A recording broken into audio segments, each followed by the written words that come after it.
आगे बढ़ते हैं। राम और सीता के लिए राजा जनक ने वशिष्ठ जी को सीता जी और उर्मिला जी का नाम प्रपोज किया। 31वां सर्ग। चारों भाइयों के विवाह संबंध का निश्चय।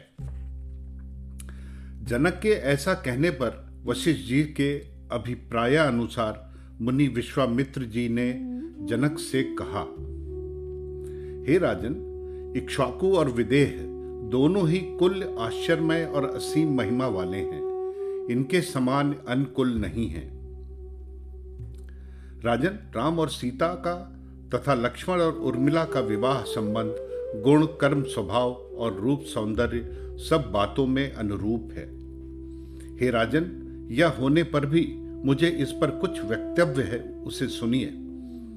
आपका छोटा भाई धर्मज्ञ जो कुशध्वज है, इस धर्मात्मक कुशध्वज की 2 कन्याओं को, जो इस संसार में अपने सौंदर्य में सर्वश्रेष्ठ हैं, वधू बनाने के लिए मैं मांगता हूं। ओहो, छोटे भाई की दोनों बेटियों को भी विश्वामित्र जी ने मांगा। हे राजन, एक कन्या बुद्धिमान भरत के लिए और दूसरी शत्रुघ्न के लिए हम मांगते हैं।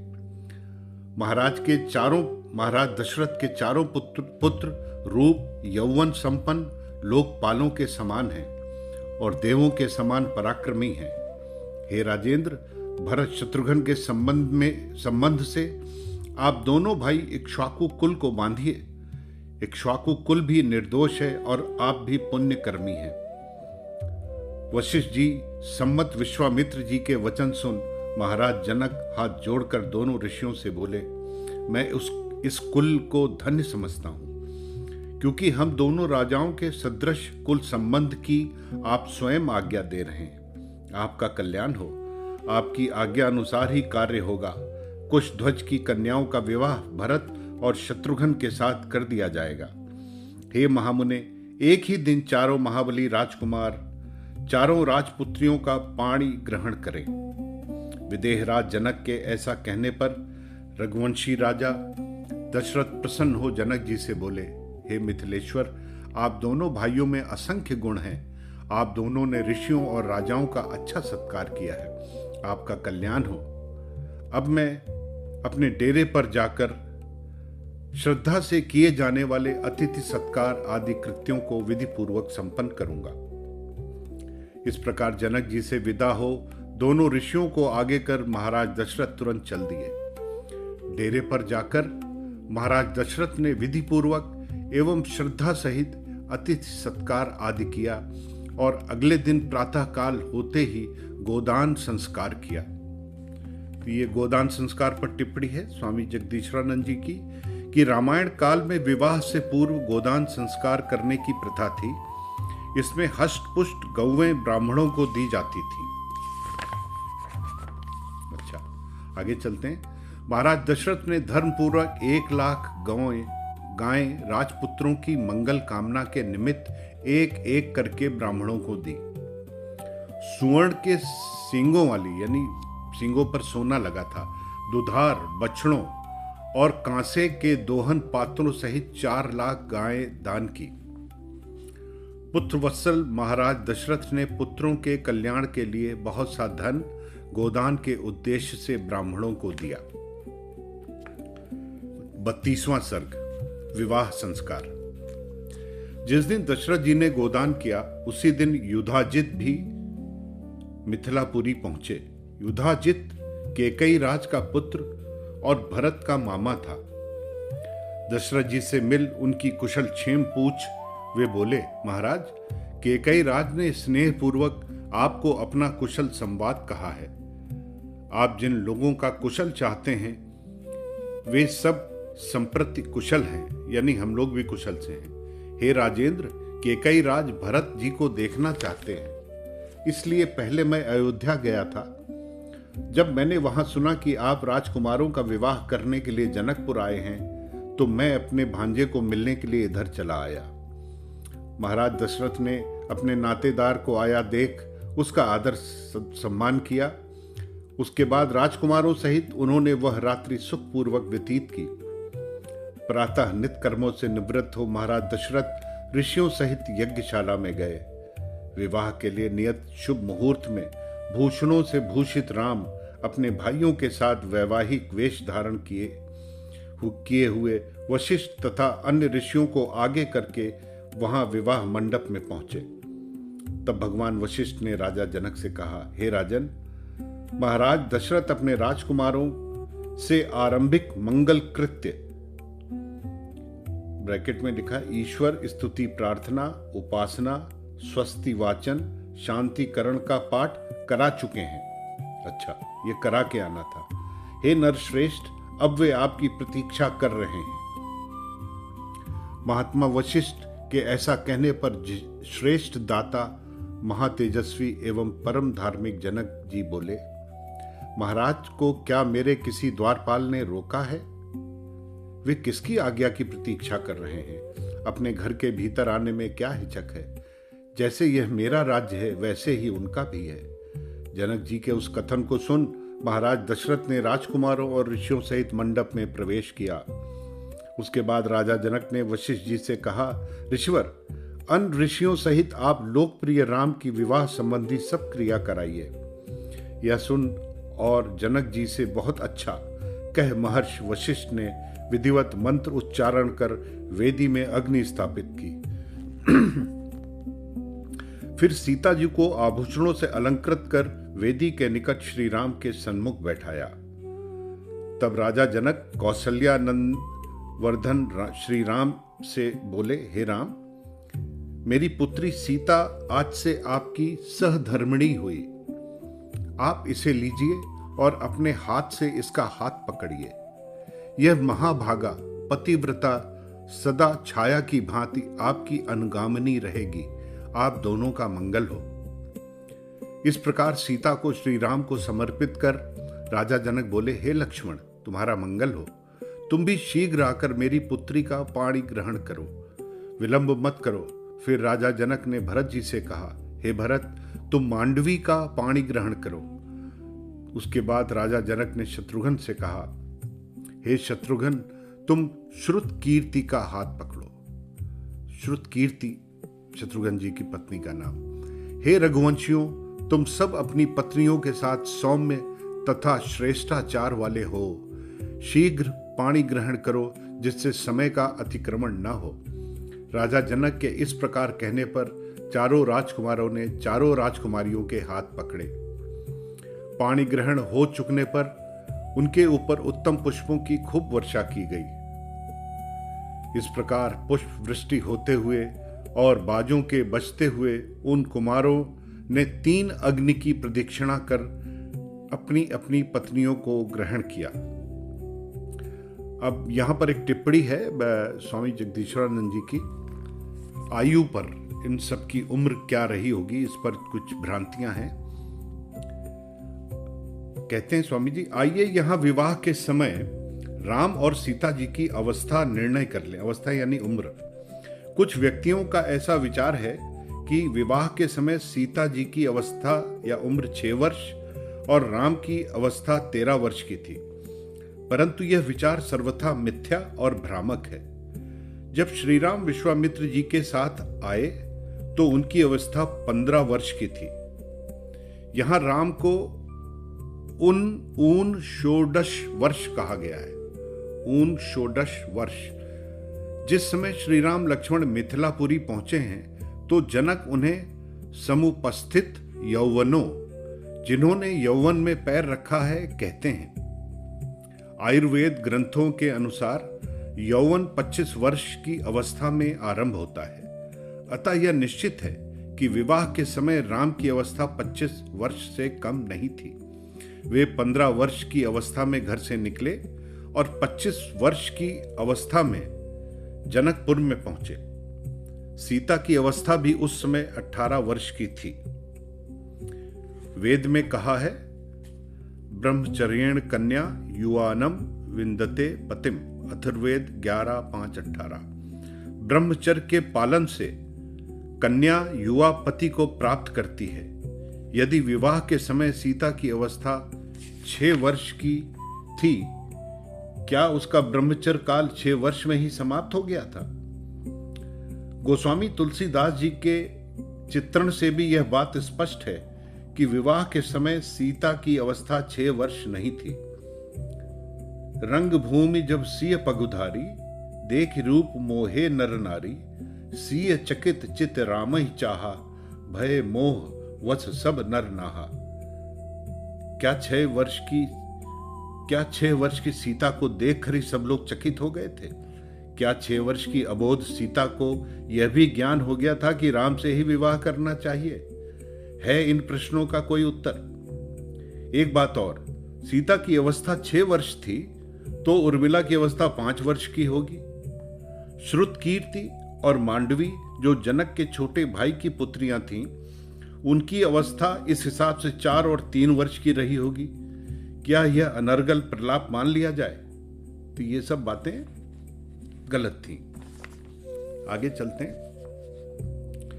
चारों भाइयों ने अपनी अपनी पत्नियों को ग्रहण किया। उसके बाद सब राजकुमार अपनी पत्नियों सहित जनवासे को गए। महाराज दशरथ भी ऋषियों और बांधवों सहित पुत्रों को निहारते हुए डेरे पर आ गए। 33वां सर्ग, बारात की वापसी और परशुराम से मुठभेड़। विवाहोपरांत दूसरे दिन प्रातः काल महर्षि विश्वामित्र दोनों राजाओं जनक दशरथ से विदा मांग हिमालय पर चले गए। तो विश्वामित्र जी का रोल यहां से खत्म होता है और वो विवाह कराकर हिमालय पर्वत पर चले गए। मिथिला नरेश जनक ने बहुत सा दहेज दिया। उन्होंने 1 लाख तो गाय प्रदान की, बहुत से बहुमूल्य दुशाले, रेशमी वस्त्र और रेशम सदृश अन्य उत्तम वस्त्र भी दिए। अनेक सुंदर और सजे सजाए हाथी, घोड़े, रथ और पैदल भी दिए। जनक ने उन कन्याओं को बहुत से दास और दासियां दी। अत्यंत प्रसन्नचित्त जनक ने बहुत सा सोना, चांदी, मोती और मूंगे दिए। इस प्रकार बहुत सारा धन देकर राजा जनक दशरथ जी से आज्ञा मांग अपने राजभवन में चले गए। महाराज दशरथ भी कुमारों को साथ लिए हुए तथा ऋषियों को आगे कर सेना सहित चल दिए। इस प्रकार ऋषियों और श्री राम के साथ जाते हुए महाराज दशरथ ने भयंकर रूप धारण किए हुए जटाजूटधारी भृगुवंशी जमदग्नि के पुत्र राजाओं का मान मर्दन करने वाले परशुराम को देखा। ये रास्ते में मिले परशुराम जी। वे कैलाश के समान दुर्धर्ष, कालाग्नि के समान दुस्सह, तेज से प्रकाशमान और पामर लोगों द्वारा दुर्निरीक्ष थे। उनके कंधे पर परश फरसा था तथा बिजली के समान देदीप्तमान धनुष और बाण को लिए हुए वे ऐसे जान पड़ते थे मानो त्रिपुरासुर को मारने के लिए शिव जी आए हों।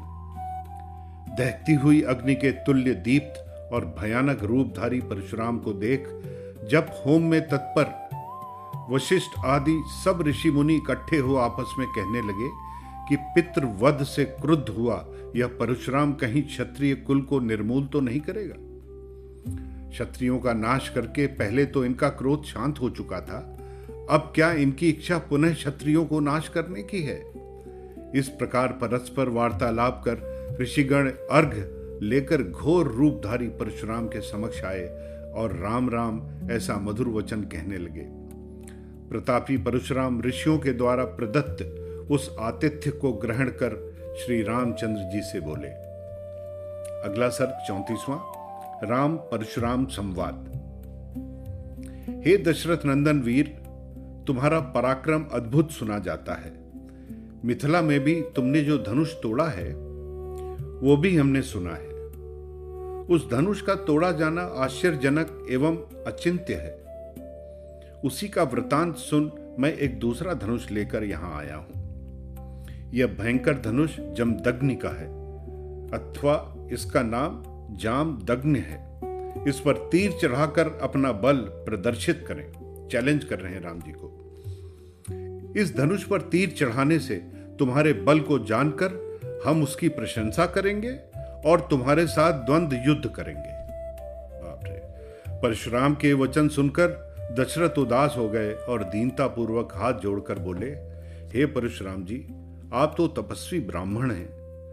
आपका क्षत्रियों पर जो कोप था वो शांत हो गया है। अतः आप मेरे बाल पुत्रों को अभयदान प्रदान कीजिए। स्वाध्यायशील भार्गव कुल में उत्पन्न आप तो इंद्र के समक्ष प्रतिज्ञा कर अपने हथियार त्याग चुके हैं। तो ये प्रतिज्ञा करके हथियार छोड़ चुके थे। ब्राह्मण होकर प्रतिज्ञा भंग करना उचित नहीं है। धर्मपरायण होकर और सारी पृथ्वी का राज्य काश्यप को प्रदान कर आप तो महेंद्राचल पर रहने चले गए थे। महेंद्राचल एक पर्वत था, वहां रहने चले गए थे। महाराज दशरथ की इन बातों की अवहेलना कर वे श्री राम से बोले, हे शत्रुओं के पुरों को जीतने वाले, इस धनुष पर बाण चढ़ाइए। हे काकुस्थ, यदि तुमने इस पर बाण चढ़ा दिया तो मैं तुमसे द्वंद्व युद्ध करूंगा। मतलब लड़ने को आतुर थे पूरे। अगला सर्ग है 35वां, परशुराम का पराभव। परशुराम जी के वचन सुन श्री राम अपने पिता महाराज दशरथ के गौरव से यानी पिता का आदर कर मंद स्वर से बोले। ये मतलब, हे परशुराम जी, आपने जो कर्म किए हैं वे सब मैं सुन चुका हूं। आपने अपने पिता के मारने वालों से जो बदला लिया है वो भी मुझे ज्ञात है। परंतु आप जो ये समझते हैं कि हम वीरहीन हैं, हम में शास्त्र धर्म का अभाव है, यह ठीक नहीं है। आज आप मेरा पराक्रम देखिए। ऐसा कह और क्रुद्ध हो पराक्रमी राम ने परशुराम के हाथ से धनुष और बाण खींच लिया। गुस्सा हो गए राम जी। श्री राम ने उस पर चिल्ला चढ़ाकर और तीर को खींचकर क्रुद्ध हो परशुराम से कहा, हे भार्गव, एक तो आप ब्राह्मण होने के नाते मेरे पूज्य हैं, दूसरे आप विश्वामित्र जी के संबंधी हैं। विश्वामित्र जी की बहन के ये पौत्र थे। अतः इस बाण को आपके ऊपर छोड़कर मैं आपके प्राण तो लेना नहीं चाहता, किंतु इस बाण से या तो आपकी गति यानी लंगड़ा करके चलने फिरने की शक्ति को अथवा बल और तप द्वारा प्राप्त आपकी कीर्ति को नष्ट करूंगा। या तो आपको चलने फिरने लायक नहीं छोड़ूंगा या आपकी कीर्ति को नष्ट कर दूंगा। आप जो चाहे वही किया जाए। बाप रे, क्या! श्री राम के तेज के समक्ष जब परशुराम जी जड़ के समान वीरहीन हो गए, तब वे कमल नेत्र राम से धीरे धीरे कहने लगे, हे राम, क्षत्रियों का वध करके जब मैंने ये भूमि काश्यप मुनि को दी थी, तब उन्होंने कहा था कि आज से तुम हमारी भूमि या राज में न बसना। अतः गुरु वचन का पालन करता हुआ मैं रात्रि में पृथ्वी पर नहीं रहता। इसलिए हे राघव, आप मेरे चलने फिरने की शक्ति को नष्ट न कीजिए, यानी लंगड़ा न बनाइए। हे राम, हमने तप द्वारा जो कीर्ति और यश प्राप्त किया है उसको इस बाण से समाप्त कर दीजिए। जल्दी कीजिए, इस कार्य में विलंब न हो। हार मान ली उन्होंने। यहां एक टिप्पणी है स्वामी जगदीश्वरानंद जी की कि परशुराम ने अपने तप और बल के द्वारा कहीं आकाश में कोई लोक संग्रहित नहीं किया था, अपितु अपने तप और भुजबल से 21 बार क्षत्रियों का विध्वंस करके जो यश और कीर्ति प्राप्त की थी, उसी को यहाँ लोक शब्द से कहा गया है। राम ने उसे परास्त कर उसके सारे गर्व और गौरव को, यश और कीर्ति को धूल में मिला दिया। क्या परशुराम को एक उदीयमान योद्धा से पराजित हो जाना उसके यश को बट्टा नहीं लगाता? विशेष महर्षि वाल्मीकि ने परशुराम की घटना का वर्णन उस समय किया है जब बारात अयोध्या के लिए लौट रही है। इसके विपरीत तुलसीदास जी ने इस घटना का वर्णन धनुष भंग के तुरंत पश्चात मिथिलापुरी में ही किया है। दूसरी बात, तुलसीदास जी के वर्णन में लक्ष्मण जी बीच बीच में बोलते हैं, परशुराम जी को चिढ़ाते हैं और उन्हें क्रोध दिलाते हैं। यतिवर लक्ष्मण का ऐसा चित्रण आर्य मर्यादा और शील के सर्वथा विरुद्ध है। ऐसा प्रतीत होता है तुलसीदास जी लक्ष्मण का नहीं अपितु ठाकुरों का चित्रण कर रहे हैं। महर्षि वाल्मीकि जी के वर्णन में श्री लक्ष्मण मौन है और यही शालीनता एवं शिष्टता है। इस प्रकार चाहे हम प्रामाणिकता की दृष्टि से देखें अथवा आर्य आचार विचार और मर्यादा की दृष्टि से, आदि कवि वाल्मीकि का वर्णन ही उपयुक्त है। आगे चलते हैं कि बोला परशुराम जी ने राम से बोला, हे राम, हमने तप द्वारा जो कीर्ति और यश प्राप्त किया है उसको इस बाण से समाप्त कर दीजिए। जल्दी कीजिए, इस कार्य में विलंब ना हो। जब प्रतापी परशुराम ने श्री राम से ऐसा कहा तब श्री राम ने उस उत्तम बाण को छोड़ दिया। परशुराम तप से अर्जित अपने यश और कीर्ति को राम द्वारा विनष्ट देखकर उनकी प्रदक्षिणा कर अपने स्थान को चले गए। उनकी प्रदक्षिणा की। 36वां सर्ग। अयोध्या आगमन, भरत शत्रुघ्न का ननिहाल गमन।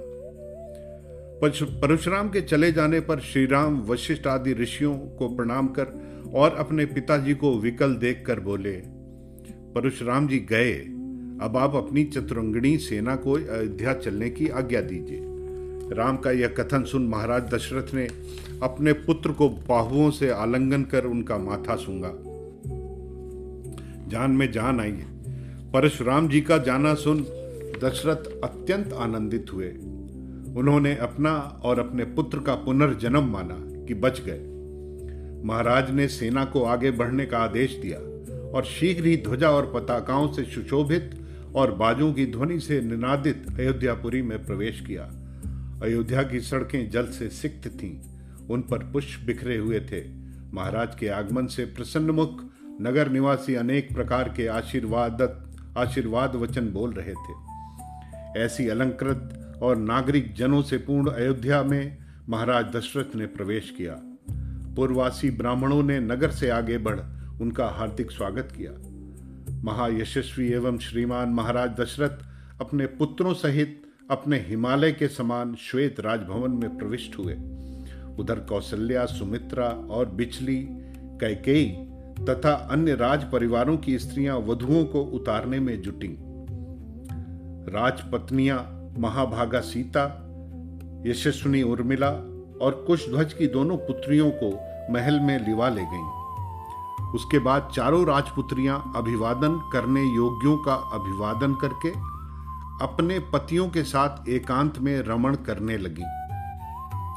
विवाहित अस्त्र विद्या में निपुण, धन से युक्त और मित्रों सहित चारों राजकुमार पिता की सेवा करते हुए सुखपूर्वक रहने लगे।